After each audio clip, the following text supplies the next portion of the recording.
Talagang bumawi naman talaga ang Golden State Warriors at sa pagkakataong ito'y kanilang tinalo ang OKC Thunder. Ang kupunan nakabilang sa mayroong mga magagandang record as of now mga idol. Pero hindi yan naging hadlang para sa Golden State na sila ay matalo. Itong Stephen Curry pumutok sa third quarter. 36 ang kanyang kinamadang puntos sa buong laban.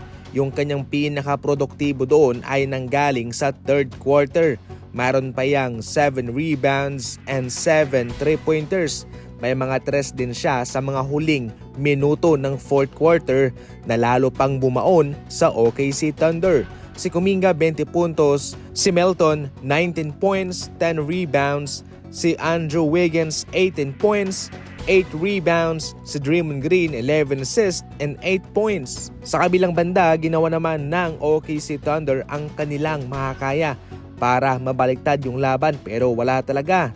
Samantalang itong si Chet Holmgren naman ay na-injured at hindi na nakabalik pa. Dito na siguro pinakita ng Golden State mga idol ang kanilang pinakamaliit na lineup. Ginawang big man ba naman o center ni Coach Steve Kerr si Gary Payton II. Grabe. So far naging epektibo naman yun. Nagkaroon ng 8 steals ang Golden State kumpara sa OKC na 4 lamang. So far, gumanda yung kanilang depensa ngayon mga idol. Bumawi naman talaga sila kumpara sa kanilang naging performance versus Cleveland Cavaliers.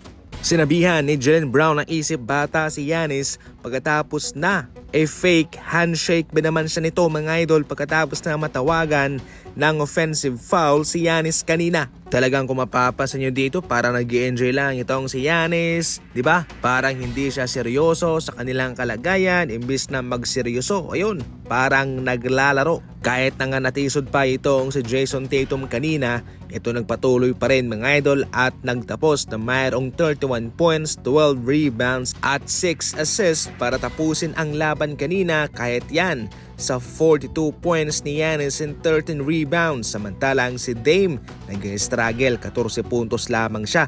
Kabilang din yun sa mga rason kung bakit nahirapan itong Milwaukee Bucks na talunin itong Boston Celtics. Sa kabilang banda, hindi pa rin ligtas itong si Jason Tatum sa injury dahil pagkatapos ng kanyang sinapit mga idol, matik na yan huy mamamaga at magre-resulta sa kanyang pagpapahinga muna pansamantala para pagalingin ang kanyang bukong-bukong.